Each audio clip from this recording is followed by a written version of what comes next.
And a special thanks for asking me to speak here today to Charlie and Ken. You know, they are great leadership, and they really keep us informed on what's going on with the Iowa Fed.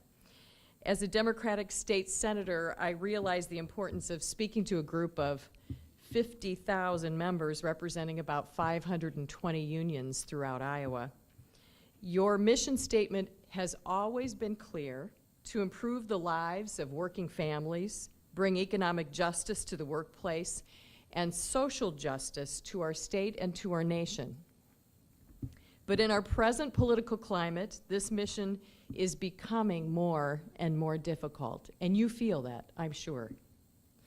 Charlie asked that I talk to you today about Medicaid and the transition to managed care, privatization. But before that, there are some people who don't know me, and so I'd like to tell you where I come from, what motivates me in the legislature, and why this managed care transition makes my blood boil. I grew up on a 500-acre farm, family farm in Clinton, Iowa, where Senator Rita Hart represents. My dad was a member of the National Farmers Organization. Any of your parents members of NFO? The NFO started in 1955, 3 years before I was born, and at one time had 149,000 members. And in the early days, I can remember Dad talking about protests, and I can remember our NFO stickers on the side of the barn, and in my dad's old Ford, and on our home's front door. He was a proud member of the NFO. My dad was an activist and an advocate. While farming, he served on the school board, on the county conservation board, and was a seed corn salesman. And I jumped in the truck during the winter and watched him sell seed corn, and then in the spring, I'd jump back in the Ford and we'd deliver seed corn sacks. He was the first in our area to start no-till planting and preserve the soil on our farm. When I got older, I baled hay, drove our 4020 John Deere to cultivate and to drag, and I even drove a grain truck back and forth from our home to the co-op after I turned 18. The philosophy in our home was work, work, work, and work some more. My parents' expectations were high and clear. Each morning, my father would pull out the newspaper and read current events to us during breakfast. Of course, he and my mom would add commentary, and they didn't always agree. Those moments helped me become aware of the world, which eventually led me into journalism, and I was a reporter for about 27 years. All told, I wrote about 20,000 stories about the community, the state, and the world. Each day, my goal was to find the truth, and that's never easy. I had the opportunity to cover a lot of politics. I interviewed every presidential candidate, both Democratic and Republican, from Ronald Reagan to Barack Obama. I covered 3 national conventions and many caucuses. In 2006, my father was dying, and he and I had long conversations about life while I sat by his hospital bed. I told him I knew I could do more, and he said, well, then go out and do it. So I left journalism in the next year and started working for a nonprofit. It's a statewide child welfare agency and juvenile justice agency. I still work for the agency while I'm in the legislature because we do have a working legislature in the state of Iowa. I have learned a lot about the ravages of poverty, children who are broken, very broken, parents who can't make ends meet, substance abuse and the wake it creates, mental health shortages, the difficulties of educating a child who has been sexually or physically abused. Trauma can kill. It slowly eats away at children and children who become adults. Those who learn to live and cope with their trauma can make it, but not everyone is so lucky, as we witness time and time again with headlines in the paper or stories on television. And that brings me to Medicaid. You have seen a lot of headlines in the newspaper, and you've probably heard about the Medicaid debacle on television. Okay, I want you to put your classroom hats on for just a moment while I do a tutorial on Medicaid. So this is kind of what is Medicaid 101, right? Medicaid is a health care insurance for the vulnerable and those in poverty. There are 560,000 Iowans who are on Medicaid for physical or mental health issues. That's more than 500,000 Iowans. As a reference, Iowa's population is 3.1 million. So inside that 560,000 number is a group of 57,000 Iowans, vulnerable people who are on what's called waivers. Have any of you you've heard about waivers? The waivers include elderly, brain injured, intellectually disabled. Those special waivers take into account income eligibility, but also the severity of the medical or physical issue, the mental or medical or physical issue. Any of your neighbors or their children might qualify for a waiver if they face these difficulties. Our President of the Senate, Pam Yoakum's adult daughter Sarah, has Down syndrome, and she is on the intellectual disability or the ID waiver. Senator Rita Hart's nephew is a quadriplegic, and he is on the waiver. State employees' children are on waivers. Union members have family members on waivers. Waivers have saved families from bankruptcy, saved the elderly from death, and prevented children from being institutionalized.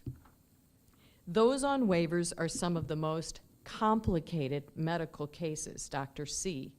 The disabled on waivers account for 49% of our Medicaid expenditures.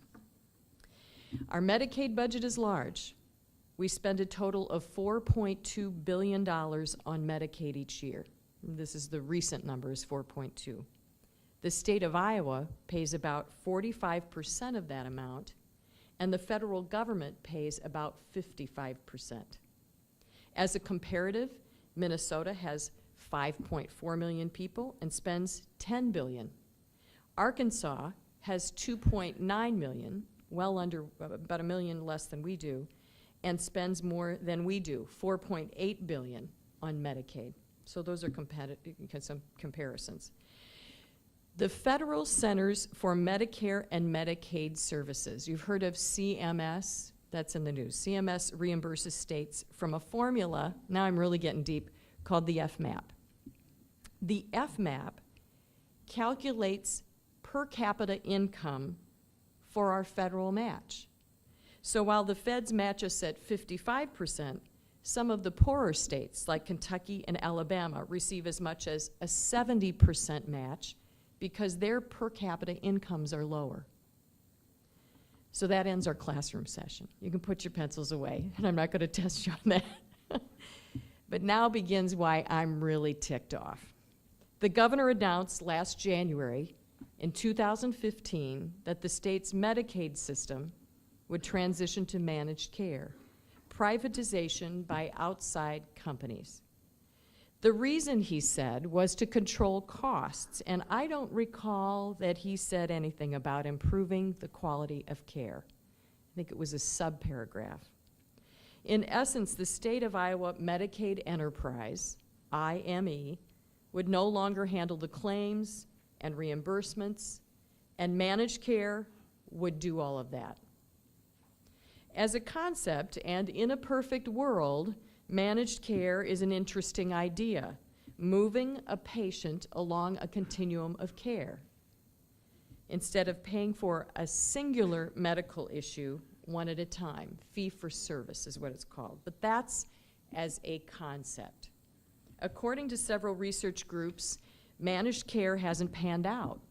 And for many states who have made the switch, it has actually cost states more money to implement. As it turns out, at first, 4 managed care organizations won competitive contracts in August, last August, to split the $4.2 billion worth of work.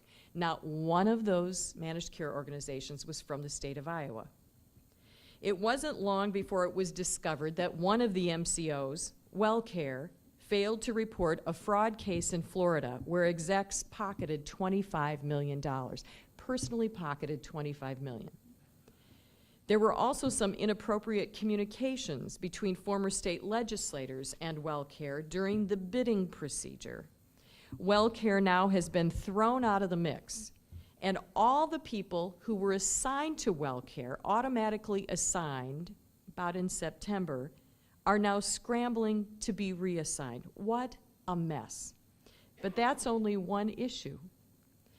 IME, on average, had a 2 to 3% administrative fee. These managed care organizations, the MCOs, will be allowed a 12% fee in the hundreds of millions of dollars. This was all done by the governor and the lieutenant governor. There was no legislative action. While we were out of session, and since the contracts were issued, there have been numerous stories of cut reimbursement rates, consumers not getting the right answers to select an MCO, long call waits. In fact, I had someone call me and say she did a mystery call, and she called one of the MCOs and she asked the MCO, well, where are you located? Virginia Beach, Virginia, and we answer, calls for 12 other states. We were told when they paraded in and out of the state legislature last spring, the MCOs, we were told that they would have local call centers, or call centers at least within the Midwest. It wasn't true. There have been contractual issues with providers. Physicians are dropping out of Medicaid care altogether, and we can't have that. And the list goes on and on and on. Since September, Iowa Medicaid and the 3 MCOs, AmeriGroup, AmeriHealth Caritas, and United, have scrambled to move 560,000 people and their providers into a new system. Their goal was to have this process finished by January 1st of this year. Well, you may have read in the paper, in 4 months? Are you kidding me? The governor and lieutenant governor assigned this impossible task. It shows a lack of understanding of deep health systems. It also has put people and providers at risk and has been irresponsible and haphazard from the start. It makes me sick. I receive calls, have had personal meetings, gotten emails from parents and patients, the elderly and caretakers. All of this is heart-wrenching. Before this plan can be fully implemented, CMS, the federal government, has to approve Iowa's plan. So IME has a plan, and they've been presenting it to them, and each week CMS meets with them by phone, and they go over this readiness plan. It's a partnership. Senators Yoakum, Senator Reagan, and I traveled to the White House in November on our own dime and talked with CMS, Health and Human Services, and the President's people about the need to stop or delay this. We had help from former Senator Tom Harkin, Ag Secretary Tom Vilsack, and yes, former Secretary of State Hillary Clinton. The West Wing heard us, and they heard the power of the people from the letters, the emails, and the petitions we delivered. It was a book about this thick. Whether they opened it, we don't know, but I tell you what, each one of us got our words in. In December, CMS delayed the start of managed care because they said Iowa failed to meet its 16 readiness metrics. They gave Iowa Medicaid Enterprise and the Department of Human Services until March 1st of this year to try again. Now, the governor declared a victory and said there would be implementation on March 1st. Now, that is not true. The letter, if the governor would read a little bit more carefully, said that CMS would reevaluate on March 1st, and CMS made no promises that they would implement. We had a conference call with CMS 10 days ago. I called the question, if you had to implement today, would you? They said, no. I said, are you going to give people a little bit more time than you did before you decided to either delay or approve? Yes. So in the next few days, we hope that we will hear from CMS waiting until March 1st. They're not satisfied with the progress Iowa Medicaid has made. They say while Iowa has made some progress on some things, there's really only one readiness metric that they have fulfilled, and it's about pharmacies. And there's a backstory to that. I won't go into it. So, Senate Democrats have pulled out all the stops. Today, there is a subcommittee meeting to sever the managed care contracts. Already, yes. Thank you. Thanks. And already 3 Republican senators say that they will vote with us. We haven't polled any more, but we checked out the 3 most prominent Republicans that would be on our committee. They will vote with us, agreeing that this transition is an unrecoverable disaster. We also have an oversight bill. It's an 18-page bill. If we can't stop it, and CMS has said to us, we can't stop this. What we can do is delay. I said, can you redirect? Well, they can redirect in certain ways. But this is Iowa's plan that is presented to CMS. They don't have the ability to say, you can't do this. This is Iowa's plan to them, and this is a partnership. But if we can't stop it, we can try to control the managed care organizations from cutting essential care in order to save money. Our oversight bill that will be led by Senators Reagan and Bolcom and myself is comprehensive, and it protects those who should be protected, and those are Iowa's most vulnerable. And as a side note, you must know that managed care organizations are luring people away from many community and county providers, promising jobs, $15,000 to $30,000 more for people to work from their homes and manage cases by phone. This does not seem like a quality care control to me. The bottom line is, we need your help. When you come to the Capitol tomorrow, talk to your own representative and your senator. We will pass both bills in the Senate because we have the majority. Those bills will be sent to the House, where the GOP speaker has already criticized the legislation. So please, talk to House members and urge them to pass these bills. In his last speech, Hubert Humphrey summed it up like this: the moral test of government is how that government treats those who are in the dawn of life, the children, those who are in the twilight of life, the elderly, and those who are in the shadows of life, the sick, the needy, and the handicapped. Amen. So thank you for listening, and thank you for your constant efforts to help the working families of Iowa. And I'll take questions if you have any.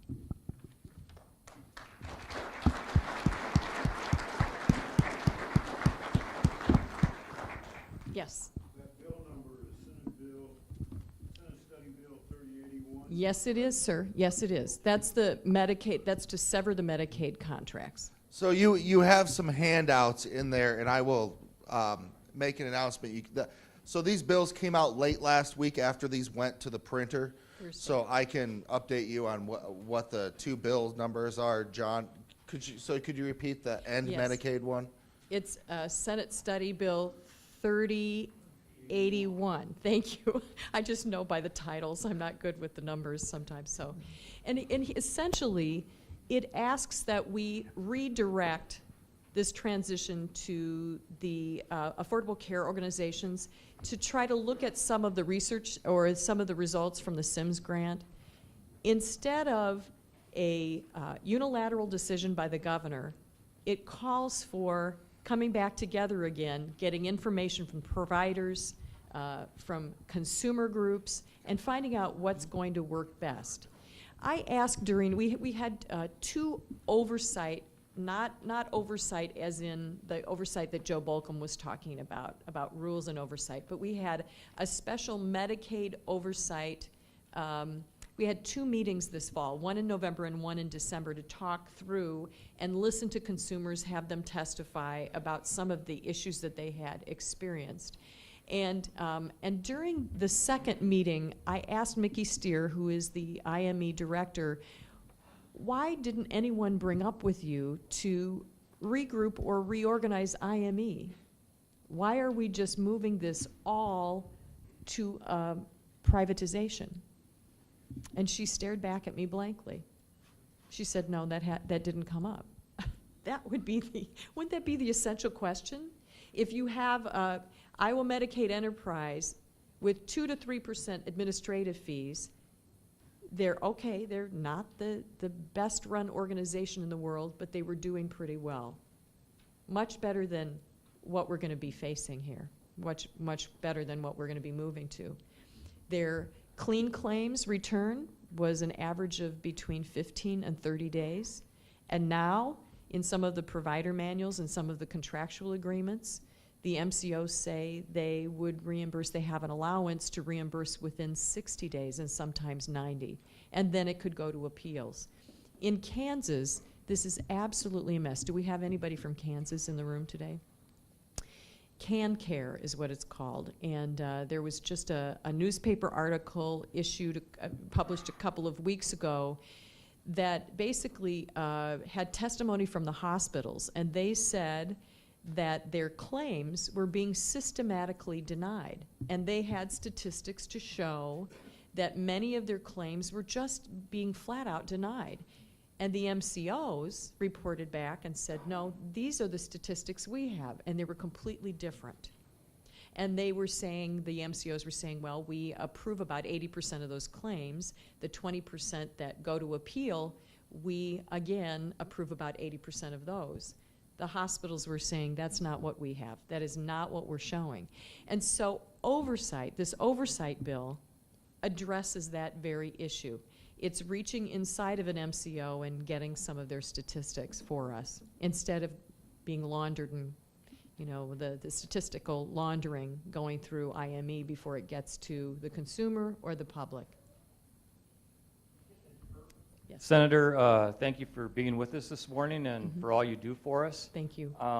My question, Linda Upmeyer is my representative, and I do have a meeting with her tomorrow. Good. So your comment about her criticizing the legislation that's being introduced, could you be more specific so that I can address those issues?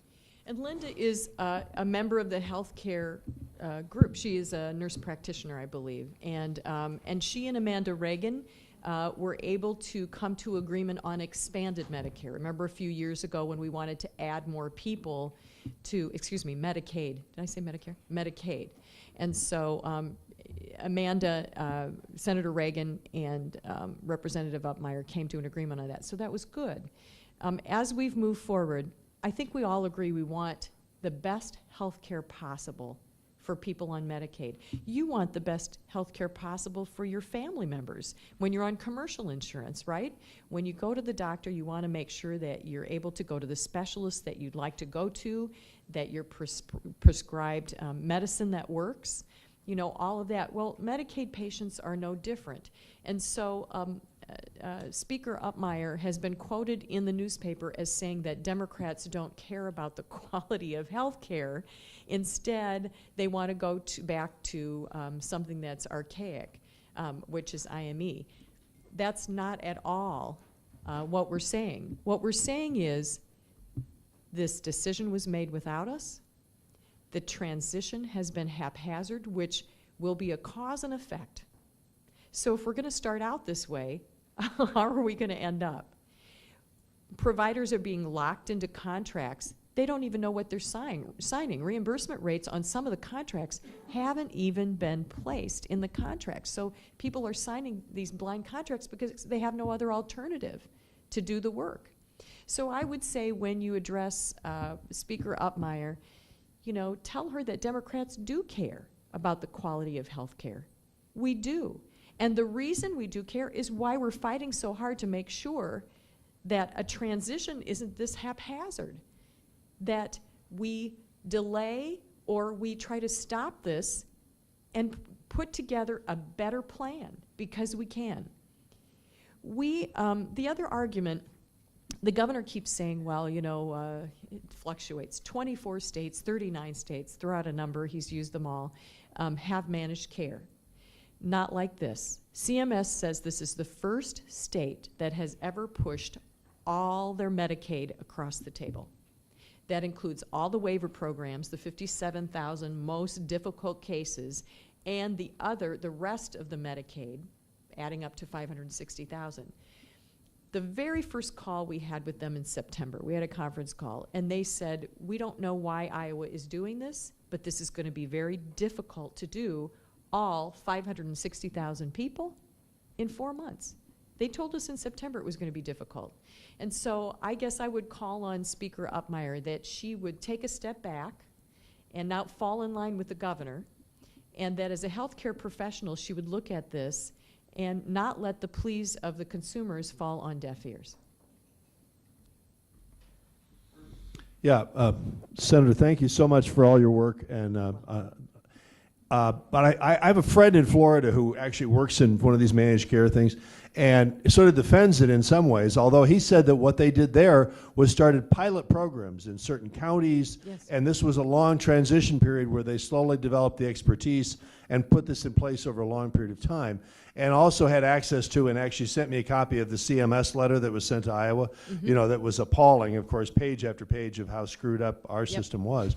But one thing that, and also I was talking to my wonderful Senator Yoakum Saturday at a session we had, and she was explaining that also in Florida, the MCOs there have just said that they're told the legislature they need another $400 million to run the system over and above, you know. So of course, after that's in place, suddenly it doesn't save money. But one thing I out of curiosity, I Googled what states haven't privatized it, right? And one thing that came up that was interesting, and there was some apparently very innovative programs from a state you wouldn't Yes. necessarily expect, North Carolina, Yes. that is still public but has done this tremendously innovative stuff. And I thought it would be good to get that information out and say, here's a state that, you know, in some ways is similar to Iowa, and, you know, it has kept it public, but is doing very innovative things in the public sphere to save money. Yeah, you're right on. So every state can have a different plan. It's that plan that you present. And I believe that the governor's staff has not created a good plan. Not like some of the other states. And Florida, by the way, was where the execs pilfered the $25 million. So just so you know that. So there's $25 million that didn't go to direct care. So, so each plan can be different. So Iowa decided that they were going to push everything across. And it just, they didn't call on any kind of research. We have had managed care in the state of Iowa since the late 1990s. Did you know that? Through Magellan. Magellan has been working with mental health groups, agencies, and providers for a number of years. In one of the oversight meetings, I asked again, so what have we learned about managed care from that perspective? Where's the statistical evidence that we can use to create a better plan? I said, do we own that data? Or does Magellan have it? No, we own that data. DHS owns that data. So what have we done with the data? Blank stares. What have we done with that data? And that would be dynamic data that we could build a robust system within IME and still present that to CMS and say, would you partner with this, with this type of plan with us? Instead of going to privatization, you know? I think by putting a barrier, by putting that barrier in the way, you know what I'm getting at, is that they become the bad guy. You know, they're being paid to become the bad guy. And I just can't imagine that quality of care is going to increase while we cut costs down below. We're already seeing a number of people that were for some reason kicked off the elderly waiver even before this started. We don't know why. We've checked into it. Senator Reagan had a constituent who died 3 months later after she was taken off the elderly waiver. So there are truly some very serious effects from this. Are there any other questions for Senator Mathis about this or anything else? Yes. Hold on, Del, so everyone can hear your question. Yes, I just wanted you to explain a little bit to them about why it is that people that are on this program, that why are they so upset about losing their providers, because you're only going to be able to have one provider. And you know, all of our special needs people have 3, 4, sometimes 5 providers. And not everyone understands how this is truly going to affect all of these people. That's a very good point. So now there are 3 managed care organizations, like I mentioned, United, AmeriHealth, AmeriGroup. What IME did was they took the total population and they divided it. First they divided it by 4 because there were 4 MCOs. And they proportionately distributed a number of people on the waiver program and children and families.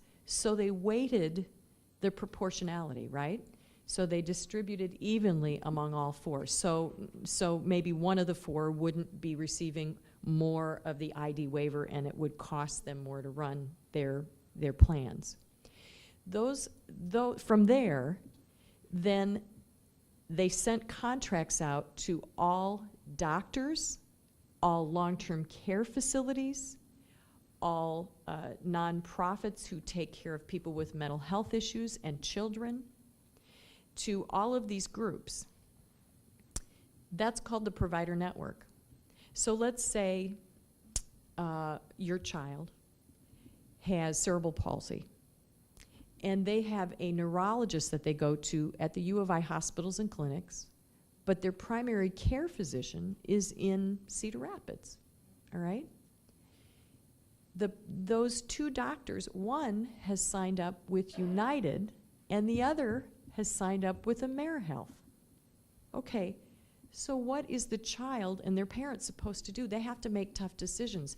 Do we go with the neurologist, or we do go with the primary care physician? Which doctor, which network do we choose to be in, right? The other part of this is a number of physicians have said, no, we give up. This is crazy. We don't have enough backroom business services to try to run 3 pieces of software. So they have to input 3 different pieces of technology, or they can buy this software that will actually funnel all of them to them and then back out again. There are different coding for each MCO. There are just some complications. So let's say your child with cerebral palsy you choose the specialist. Then you have to find another primary care provider, and maybe the primary care provider has said, my reimbursements have been cut. I'm not going to take any more Medicaid patients, or I'm just not going to do it at all. And there you go. Then you're trying to find a primary care physician. So at the same time, there's a rule within these contracts. It's called 30-30, 60-60. And 30 is 30 minutes, 30 miles to the nearest primary care, or 60 minutes, 60 miles to the nearest specialist. So IME, I'll grant them this, has done this geo-mapping. So they start with the blank canvas of Iowa. And then they plot where all the providers of different things are: cardiology, rheumatology, all the things that, all the specialists that would help all the waivers, and just in general, all the children and families. Then they place all the population over the top of that. And they look to see if there are any gaps. And if there are gaps, then they try to fill in, they try to recruit certain doctors, they might try to entice them with higher reimbursement rates, whatever that might be. They're trying to figure it out. But you can't do that in 4 months. You might be able to do that in 18 months. The things that we do at such a deep level in the legislature, we've been trying to work on just building a children's mental health system for years. We have a bill that we're going to roll out, and we're starting to build the fundamentals or the foundations of that. That's taken years. The region system, the mental health region system, when we went to regions a few years ago, it took almost 3 years to plan and 3 years to implement. That's 6 years. And now there's still some ticks in it. We're working it out, but it took that long. So overlay that with, an announcement last January, bid letting in August, 4 months to implement this. And the governor's been quoted as saying, well, nobody likes change. Oh, yay. Come on. It's just, it's a slap in the face of anybody who works in healthcare or who has a child or an elderly parent. Anyone else? Yes? Where is Representative Heaton standing, and how could he be of assistance? I think that's for you to find out. Dave Heaton has been a champion of so many things through human resources. He is Senator Amanda Reagan's counterpart. They co-chair Health and Human Services Appropriations, the subcommittee for appropriations, and they work very well together. The Mental Health Institute was closed in Mount Pleasant last year, and that was where Dave was from. And he struggled with that. He didn't even know about that until maybe 3 weeks before the session or so. And that was very difficult for him and in his community. He always has an open mind. Some of the quotes I've read, I'm not so sure. And even in oversight, when Joe Bolcom tried to pass a resolution that would send basically a statement to the legislature to say, we want this delayed or stopped, this is not the direction we want to go, the Republicans on that oversight committee in December, we tried it in November and December, we tried it twice, said no. And Dave was one of the Republicans. Now, he may have changed his tune since watching this not get any better. And that's the main reason.